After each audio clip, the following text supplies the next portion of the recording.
Emmerdale that hasn't aired on ITV1 yet, but can be viewed on ITVX. Joe Tate, Ned Porteous, is currently holding a lot of power in his hands in Emmerdale. What a nightmare. On Monday, Joe was asked by Robert Sugden, Ryan Hawley, to drive him as he needed to find Moira Dingle, Danny Miller, and couldn't do it himself as he was in a bad way. Aaron planned to force John Sugden, Oliver Farnworth, to drive to the police station and hand himself in. Things took a terrible turn, though, as John let go of the wheel and told Aaron to take control, wanting to show him what it feels like to have someone's life in his hands. This led to Aaron and John crashing into a car that was being driven by the Swains from Coronation Street. It set the foundations for Corriedale, which changed lives from both neighborhoods forever. During the crossover episode, Joe was knocked out after feeling the force of the minibus explosion. Afterwards, he headed into the woods and found Victoria Sugden, Isabel Hodgins, in a confrontation with John. Vic killed her brother after stabbing him with a syringe. Just like Nate Robinson, John had a bad reaction to the drug and died. Vic wiped the syringe and placed it in John's hand, and Joe recorded the entire thing. As he continued to ponder over whether or not he saw Graham Foster, Andrew Scarborough, in hospital yesterday, Joe spent the start of today's episode wondering how he could use the footage to his advantage. Once he arrived at the Sugden household, Joe confirmed his plan. He showed Vic and Robert the recording on his phone and said he could either tell the police, or they could give him their farm for free. Last year, Kim Tate, Claire King, told Joe about her plan to buy the land that surrounds Home Farm. He was tasked with getting Annie Sugden's land and Butler's, but he didn't do a very good job. Still keen to impress Kim and rebuild the trust in the relationship, Joe knew he could get the Sugden farmland by using the footage against the siblings. Robert and Vic believed they had no choice but to agree, so Joe headed off feeling quite smug. His next task was to go to Celia Daniels was dead. Her farmhouse was a hive of questions, and in the space she left behind were secrets the village wasn't ready for, people who had been moved and hidden, names that did not belong to Home Farm or the Dingles, a pale, frightened woman called Anya whose passport had Joe's attention like a bright coin. Joe's plan was a geometry of cold logic. If a man could make a motion with a phone and change the fate of a family, he could make another motion with a planted object and change the fate of a farm. He had watched Kim Tate's eyes light up at the idea of surrounding Home Farm with land she could control. He wanted to impress Kim. He wanted a piece of her world. But he wanted more than land. He wanted to be the hand that rearranged the map. He wanted the feeling of power that came from being the person everyone had to bargain with. When Robert first saw Joe come into Home Farm that late afternoon, he recognized the smugness at once. The sort of smugness that comes from someone who believes they have won without anyone else knowing there was a game. Joe set his phone on the table between them and played the footage.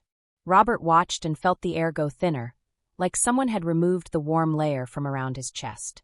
Vic's gasp, the desperate, fumbling attempt to do good that had gone wrong, the small, careless sweep of her hand that placed the syringe in John's fist. It felt like being strangled with someone else's rope. Joe spoke with the soft, relentless precision of a dealer closing a hand on a pile of chips. "You can go to the police," he said. "Or you can do what I want. Hand over the land, and I'll keep quiet." The Sugden twins were old enough to know that the world rarely offered clean choices. It offered only the choices people were brave or stupid enough to make. They looked at one another. Robert's jaw tightened, the fossil of responsibility settling in his features. Vic's eyes were hollow with shock and guilt. She had killed her brother in panic and rage, and an attempt to protect someone, a fractured motive, a 1,000-second truth. Their agreement with Joe was not a decision so much as a groan in the fabric of necessity. They handed over a promise to someone who already planned to break it. Joe left Home Farm lighter in his step, his pockets full of one new kind of currency. The knowledge that he could take what he wanted if he could make people believe a different truth. He went to Celia's farm next, his face like a door that had already shut. Celia was dead. The farmhouse smelled of bleach and things that were not meant to be found. Joe had no time for sentiment. He pushed open the drawer and found the passports, the stamped pages that should have meant freedom, and instead marked trafficking. One of the passports belonged to Anya, who, in Joe's mind, became not a person but a tool, a proof of wrongdoing that could be placed where he wanted it to be. He told Robert his new plan as if it were a solution to an algebra problem. "We plant the passports at Moira's," he said. "Her name will be tied to them. The police will come. They'll ask questions about human trafficking. I'll make sure no one looks beyond the evidence." Robert's hands went cold. Moira was not a villain. She was a woman who had run a farm, loved her family, and carried the town's history like a badge of honor. She had fought for what she owned, bled for it, and still managed to hold the village together when storms came. The idea of seeing her hauled into the police station, watched by the same eyes that had once watched her with affection, made Robert's skin crawl. He tried to refuse. "You can't be serious," he said. Joe smiled the smile of a man who had rehearsed for refusal and had every counter-argument ready. "It's not a request," he said. The planting was surgical. The passports, folded into envelopes, were slipped into a jar of tools in Moira's outbuilding, a place where anyone could have found them and planted them. Joe and Robert both knew the art of plausible deniability. They both knew how to stage a scene that looked like discovery and not construction. When the evidence was found, when the coppa's boots tramped across Moira's yard and the rumor mills began to churn, Joe watched the gears of the village turn with the same fascinated detachment he brought to a chessboard. Moira was at her lowest in ways the village could not know. She had been grieving Celia. Celia's death had left a hole the size of the sky. She had been to the farmhouse, had touched Celia's chair, had whispered words of apology to someone who couldn't hear. If she had been stupid anywhere, it was in her belief that the truth was a loyal thing, that if she had done no wrong, the reinforcements of justice would come. Instead, men with forms and badges and sympathetic faces asked hard questions and found neat, incriminating proof in a place where nobody should have had the right to put it. The first knock on Moira's door came at sunrise. The police were polite, the kind of politeness that made it worse because it implied inevitability. "We have reason to believe," one officer said, while another made notes as if the ink itself could bind Moira's fate. The passports were found. The fingerprints were not hers, but fingerprints could be explained away in 100 ugly ways. The rumor that Celia had been running people on her land, that she had been coercing and moving them, spread like a stain. People who had once brought teas to Moira's kitchen began to look at her with questions. The bank, the council, the neighbors, in a week they had all become judges. Moira's first instinct was fury. She stormed from her yard to the police station, then back again, barking words that fell apart in the cold air. She denied everything with a live-wire intensity that made some villagers uncomfortable. She hired a solicitor, of course. She rallied the Dingles, who came in with faces like hounds. But legal counsel could not fix reputational ruin. Not in a small town. Not when the evidence looked so neat. Joe watched from a distance, from the shadowed privacy of Home Farm's library. He poured himself a drink, the glass catching the light and fracturing it into sharp points. In a glass he liked, everything could be made to look reasonable. He liked that his name wasn't yet attached. He liked that his sleight of hand could be blamed on fate, on bad luck, on someone else's oversight. He enjoyed the smell of a plan that worked. But power is a greedy thing. It opened one mouth and demanded more food. When Moira's solicitor asked pointed questions about who might benefit from discrediting her, the circle narrowed. The Sugdens' loss of land and the sudden pressure on Moira's property made an ugly geometry. If Moira stumbled, a gap would open. If Home Farm's surrounding acres were up for grabs, Kim Tate's appetite might be whetted enough to buy. If Kim bought, Joe would be the man who cleared the field. The village's whispers turned toward different names, including one that linked back to Joe. Robert did not sleep very well after the deal. Guilt crept along his shoulder blades like ice. He loved his family, loved his land, loved the history of the Sugdens. He wanted justice for his brother, but he had also let himself be threatened. He had rationalized his way into complicity with the desperate logic of self-preservation. He had told himself, "This will buy time. This will make our loss manageable." He had not counted on the slow, destructive force of the thing he'd set loose. Vic was another story. She had tried to do the right thing by her brother, to try a fix that spiraled into catastrophe.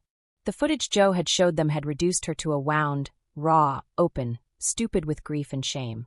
She hated herself for what she had done. She hated Joe for making her feel like the villain in her own life. Sometimes, in the quiet hours, she sat and watched the recording on her phone until the image blurred. She imagined John's face, not in the way he had been taken from her, but as an accusation that would follow her like a shadow for the rest of her days. Emmerdale's gossip engines were merciless. They had the speed of lightning and the cruelty of boredom. People took sides. Vet bills and school runs were rearranged around the scandal. The Dingles marched, young men and old, furious and terrifying in their righteousness. The police interviews multiplied. The press, which had sniffed out the Corriedale event like wolves, tried to stitch the stories together in a way that made good headlines. But even the best-laid frame has loose threads. Anya, the woman whose passport had been found, had not been a mere object in Joe's calculus. She was a living person who had not been entirely oblivious. She had seen faces, she remembered accents. She remembered a car that had stopped on the lane one night, a man with a certain kind of laugh, and most importantly, she remembered details that did not fit the clean story Joe had planted. She had been moved around, yes, but she had not been moved by Moira. She had been moved by others. When the solicitor asked her questions, she hesitated, then corrected herself. The narrative that pinned Moira to a crime began to wobble. Joe noticed this first. He read the change in the small, careful coverage of a local reporter who disliked being wrong. Anya's testimony was a hairline fracture. Joe felt, for the first time since he'd started the campaign, the prickle of a risk he had not accounted for. He poured another drink, then another, and told himself that risks were part of all worthwhile enterprises. That small comfort started to sound thin as the week wore on. The village had a long memory, and sometimes memories hardened into something like armor. If a single witness could make a simple thread of doubt, the whole structure that Joe had built could be threatened. Moira, for her part, did not behave like a woman who would crumble quietly. She lashed back. She formed a counterattack not of words but of stubborn, visible resilience. She opened her gates to visitors in need. She fed people who knocked at her door. She showed them the books for the farm, proved her accounts. She made noise. A town begins to notice when someone refuses to be broken with a whisper. Yet even as the village divided and the police papers grew thicker, the thing Joe wanted the most seemed, for now, to slide into his hands. Kim Tate did not yet own the surrounding land, but the field of possibility had been cleared. Moira's reputation had been tarnished enough that there were rumblings about her mortgage, about whether she could keep the farm. Joe smiled with the calm of a predator who had cornered its prey, but not yet delivered the final blow. He started to plan his next moves with the patient viciousness of a man who had learned to enjoy the game. And then a scrap of humanity made itself known in the most inconvenient manner. Robert Sugden, sleepless and ashamed, walked into the church one evening and caught sight of Vic, hands rough and raw from work, face half-lit by a candle. He sat beside her without speaking. They did not need to speak the words. Their eyes said them all. The plan was monstrous. They had enabled it. They had let fear lead them into a betrayal of everything they had been taught to protect. Robert's eyes filled with tears he had not allowed himself since he was a boy. Vic reached out and gripped his hand. It was a small, imperfect absolution. "Do it right," Vic whispered, not to him but to herself. "Do it right." Robert did not know yet what doing it right would look like. It might mean confessing. It might mean revealing Joe's involvement. It might mean risking everything, their land, their freedom, their reputations, on the chance that the right thing could be saved from the wreckage they had started. He felt the shape of that decision like something heavy and hot in his stomach. High above Home Farm's drawing room, Joe sat in a chair that looked like it belonged in a museum and listened to the village crumble into arguments about guilt and justice. He had arranged the chess pieces. He had moved them into position with satisfying steadiness. But even masters of games sometimes misread a single move. The Dingles were not a people to be trifled with. The Sugdens were not a family to see folded under without a fight. And in the wings of the village, some people had memories sharp enough to cut through fabricated evidence. The story was not over.